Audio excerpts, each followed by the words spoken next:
In today's video, we're going to show you guys our out-of-pocket expenses for the last month traveling across Europe. Welcome to Freely Roaming.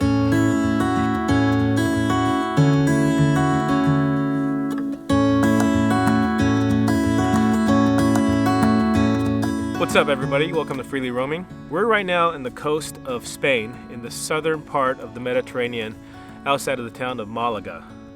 For the last month, we've been tracking our expenses, which is something that we generally just kind of keep a rough track of, but because of this channel, we're starting to keep track of all of our expenses, specifically the out-of-pocket ones. Things like fuel, food, restaurants, shopping, whether stuff we pay with credit cards or cash.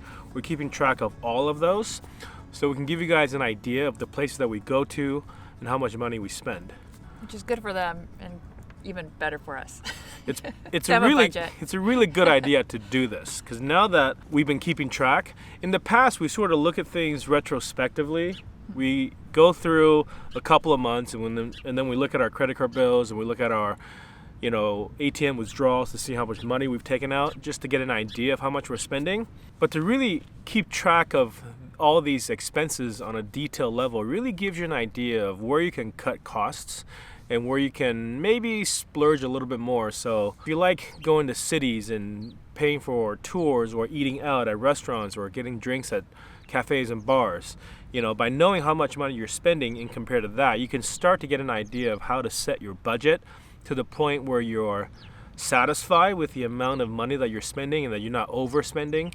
And if you have room to be able to, spend a little bit more in places that makes you happier, by all means do it. This list of expenses do not reflect things like car insurance, health insurance, if you have like a mini storage where you keep all your stuff, or if you have a mortgage back at home, or Netflix. Basically any of the monthly recurring costs that you have. It does not take into account of that, mostly because everybody's different.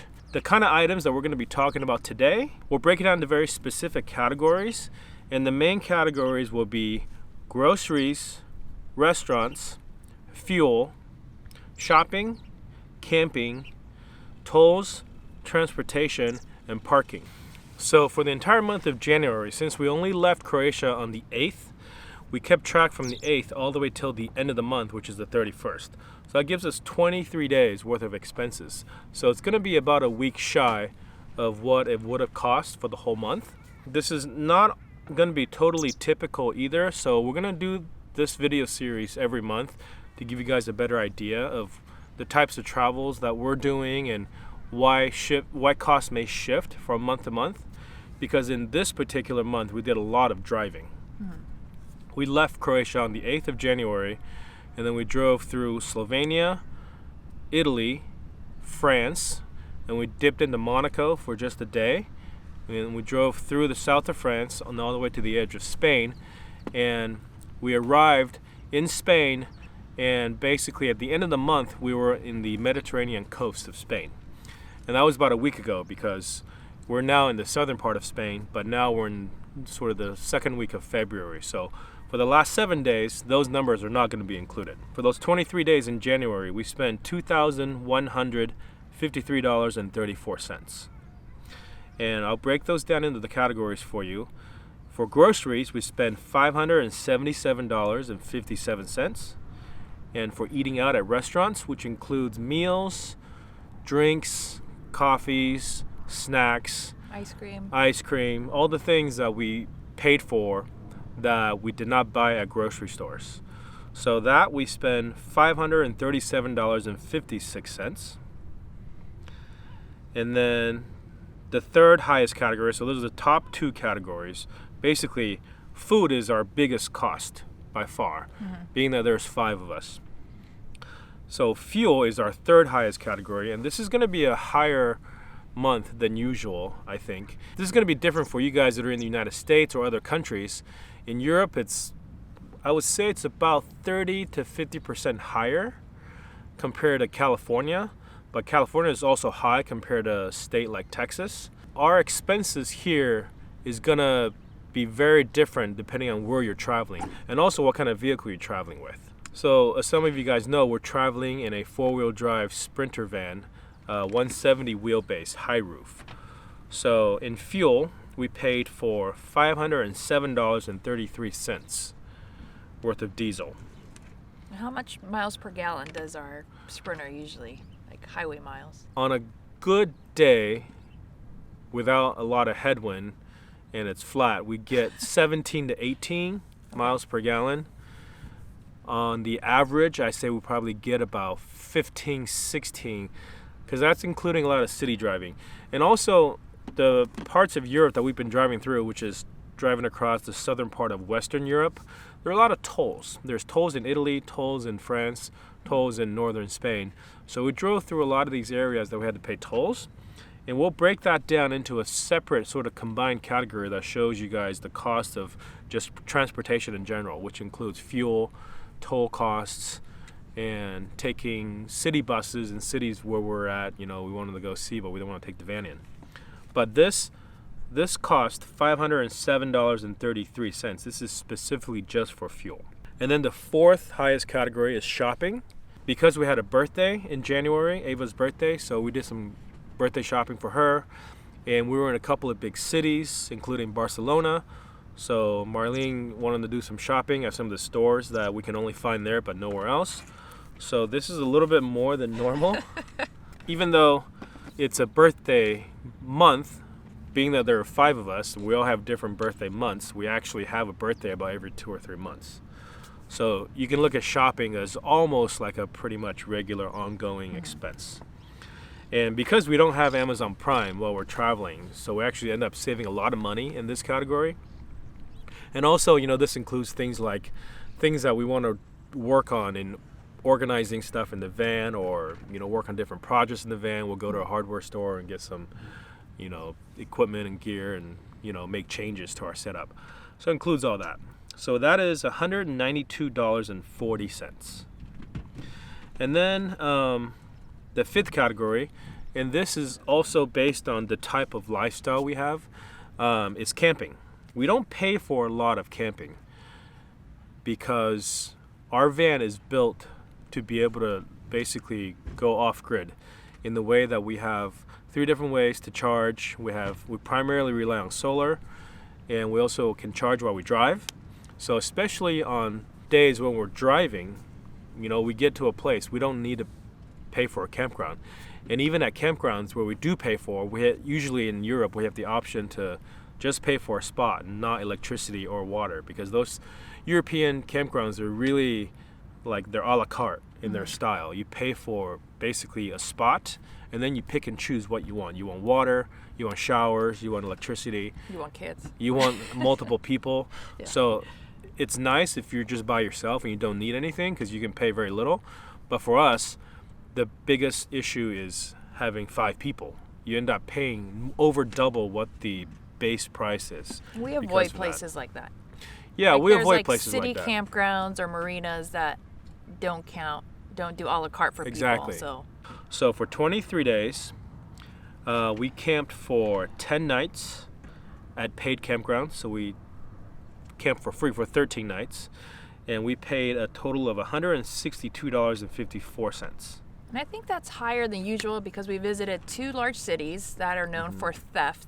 So we didn't want to leave our van by itself. So for Venice and Barcelona, specifically paid for sites to have our van safe while we explore the city. And we had Storm Gloria in Spain, which was taking out cities. And so because of the storm, we were not able to get solar charged sufficiently for our batteries. And because we were basically stuck inside and couldn't go anywhere, we also couldn't really drive.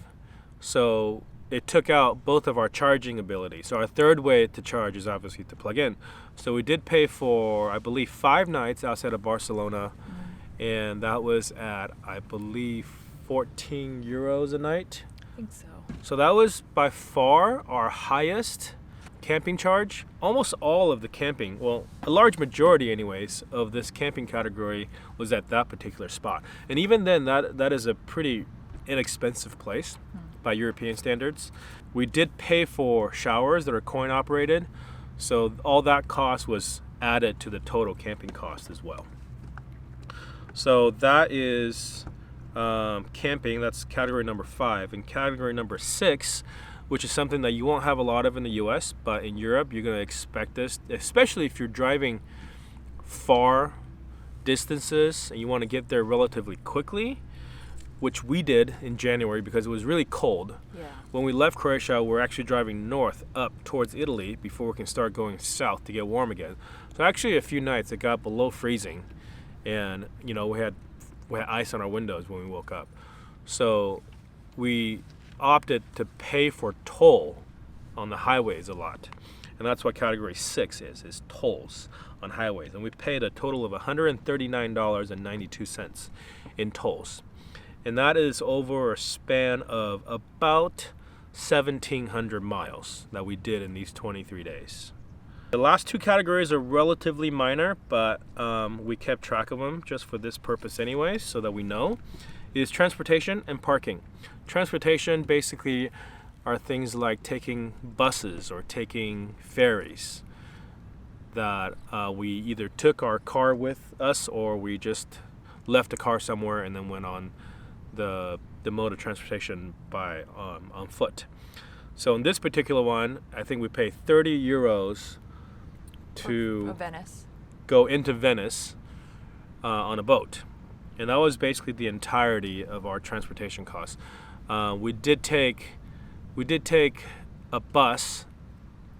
train in Barcelona, but our friends had a pass that they let us use, so we didn't actually have to pay for that. That would have added some more cost to it, for sure. In this particular case, we only paid $33.36 in public transportation. And parking, we paid for parking, I believe, in one place, and it was at the town of Figueres in Spain. It was our first stop in Spain. We wanted to go see the Salvador Dali Theater and Museum. That's right. So we left our campground, drove next to it, paid for parking. It was raining. We got out and found that it was closed. So that was a parking fee that we actually didn't have to pay. We ended up it was coin operated, so we spent that. That adds up to a total of $2,153.34. And then we can break that down into some combined categories for you, just to give you a better idea. On the average, we paid about 30 cents per mile of driving. And then for tolls, we paid an average of 8.4 cents per mile of driving. And that's including some roads that we took that are toll and some roads that were not. And that's also across 5 different countries. 6 different countries. Always got to have Monaco in there. And we spent 10 nights at paid campgrounds, 13 nights outside. And even though those 13 nights we didn't pay, some of those free campgrounds or free parking areas we stayed at, actually in Italy, I think, have free electricity. Yeah, we plugged in our electric heater on those cold nights. Food, we spend an average of $48.48 per day. So again, that's across 5 people, which it breaks down to a little less than $10 per day per person, which breaks that down further into a little bit more than $3 per person per meal, assuming we ate 3 meals a day. So that's sometimes we don't. Well, sometimes there's a 4th meal. Sometimes there's a 4th meal. That's if you go to Taco Bell. If you break our total cost down on the daily basis, it's $93.62 a day we spent. Percentage-wise, it's 52% of our expenses were on food. So that's combining the restaurants and the groceries. And 32% of our expenses were on transportation, which includes fuel, tolls, public transportation, and parking. And only 8% of our expenses are on camping. It's actually less than 8, more like 7.5. And then for those 2 big shopping days and also just miscellaneous shopping that we did in between, was about 8.5%. So that adds up to 100%. If we were to extrapolate this out to 30 days, so you would roughly add about $700 to that. On the average, out-of-pocket expenses for this type of travel for these last 30 days, we're spending about $2,800 a month. I think this is going to be our highest month just because of special occasions and how many miles and tolls in Western Europe. Yeah. I don't see it breaking this. I think next month's going to be way lower. We've been slowing down a lot. So, you know, for those 23 days, we drove about 1,700 miles. So I think that is about, what is that, about 70 miles a day? Yeah, we say 72 miles a day. 72 miles a day. So, which is more driving than we would normally do. And in the last 10 days, I can already tell you that we've driven a lot less. And here we're going to spend at least 3 nights. So just this alone, we're breaking that 72 mile day average down to, you know, something like 10 to 20 miles a day. So I would say every like 2 or 3 months, or maybe 4 months, we may have a month like that where we're driving a lot. But on the average, it's going to be a lot less. This is a breakdown for the month of January, a little more than 3 weeks of January for you guys. So I hope this has been helpful for you guys. We're going to keep doing these monthly cost breakdowns for you. If you have any questions, feel free to ask them in the comments below. And if you enjoyed this video, we appreciate a thumbs up and subscribe to our channel if you haven't already. Thanks so much for watching, and I'll see you guys in the next video. Bye. I thought we were going to get up. You want to get up, Steve? Get up.